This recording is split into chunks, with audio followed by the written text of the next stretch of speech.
It sits today in a museum, a forgotten relic from a future that never arrived. This car was designed to run for 5,000 miles without refueling. It produced zero emissions. It was the ultimate promise of the atomic age, a clean, limitless source of power for everyone, a personal nuclear reactor in the trunk of your family car. It was hailed as the future of transportation. So why aren't you driving one today? Why did the atomic car vanish from history before a single full-size model was ever built? The real reason we don't have atomic cars is a story of incredible ambition, terrifying danger, and a head-on collision with the laws of physics.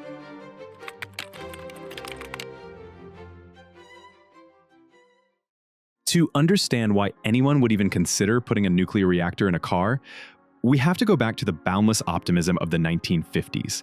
World War II was over, the economy was booming, and it felt like science and technology could solve any problem.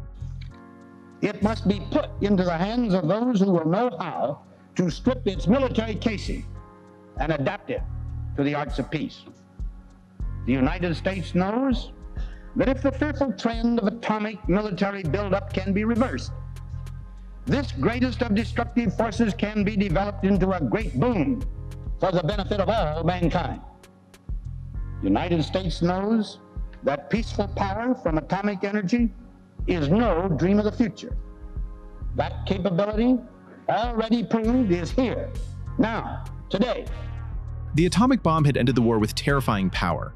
But in the years that followed, there was a massive global effort to rebrand the atom, from a weapon of war to a servant of peace.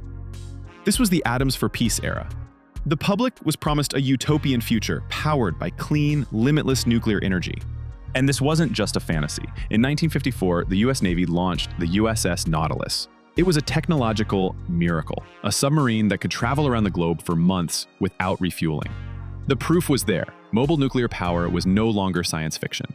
It was a reality. For the ambitious designers at Ford Motor Company, watching the success of the Nautilus, the next step seemed obvious, almost inevitable. Shrink the technology down and put the power of the atom into the hands of everyone. The concept Ford's designers developed was radical. It wasn't a car with a nuclear engine. It was a miniature power plant on wheels. And looking at the declassified blueprints, we can see the theory. A small-scale atomic reactor, using uranium fission, would be housed in the rear of the vehicle.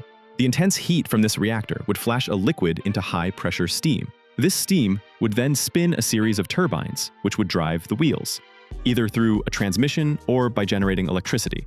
It was the same basic principle that powered the nuclear submarines that inspired it. And what about refueling? You wouldn't pull up to a pump. Ford envisioned a future where service stations would simply remove the entire depleted reactor capsule and swap it with a fresh one. A single capsule was designed to last for over 5,000 miles. The very design of the car was dictated by its power source. The passenger compartment was pushed as far forward as possible, placing the driver and passengers a safe distance away from the reactor, which was extended out far over the rear axle. With the blueprints drawn and the theory in place, Ford was ready to show the world its vision of the future. In 1958, the Ford Nucleon concept was officially unveiled. And while a full-scale working car was never built, this detailed model was a sensation. The public was captivated. Here, in gleaming red and silver, was the tangible promise of the atomic age. A car that would make gas stations obsolete. Newspapers and magazines ran breathless stories. The Nucleon wasn't just a vehicle. It was a symbol of an American-led, nuclear-powered utopia that felt just over the horizon. This was the Nucleon's golden moment. At the height of Cold War optimism, the dream of a personal atomic car felt not only possible, but inevitable. But as the engineers at Ford tried to move from a beautiful dream to a functioning reality, they began to run into a series of terrifying, unavoidable problems. The first and most immediate problem wasn't power, it was protection. A nuclear reactor emits deadly radiation, and the only effective shield is a dense, heavy material, like lead. Engineers calculated that the shielding required to make the Nucleon safe for its passengers would have weighed over 50,000 pounds. The final car would have been heavier than a modern semi-truck, crushing any normal suspension and requiring an impossibly powerful drivetrain just to move. But the far more terrifying question was this: what happens in a car accident? Even a minor fender bender could rupture the reactor's containment, releasing radioactive steam and coolant. A high-speed collision would be unthinkable, a mobile dirty bomb, creating a permanent radioactive disaster zone in the middle of a city. And a final, chilling problem emerged as they considered the car at scale. If millions of these cars were on the road, each one would contain weapons-grade nuclear material. The security required to protect every single car from theft or terrorism would be a logistical nightmare. The dream of an atomic car for everyone was also the nightmare of a potential bomb in every garage. Faced with these insurmountable problems, the Ford Nucleon was doomed. The dream of the atomic car had collided with reality, and reality was winning. By the early 1960s, the cultural mood was also changing. The boundless optimism of the Atoms for Peace era was being replaced by a growing public awareness of the dangers of radiation and nuclear waste. And so, the Ford Nucleon didn't have a dramatic final day of cancellation. There was no big press conference. It simply faded away.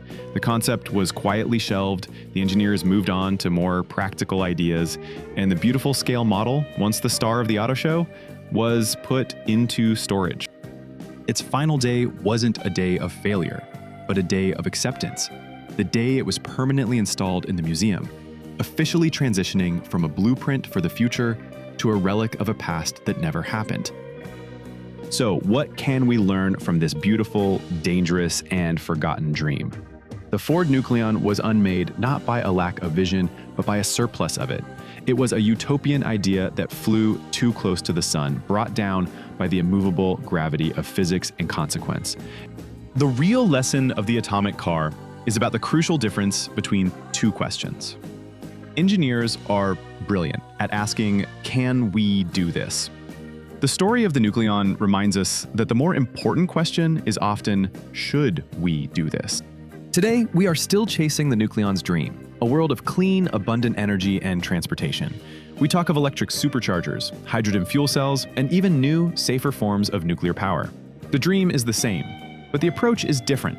We are now forced to confront the practical, environmental, and societal costs that the dreamers of the atomic age so optimistically overlooked. The Ford Nucleon remains a powerful reminder that for any great idea to avoid being left unmade, it must be more than just ambitious. It must be wise.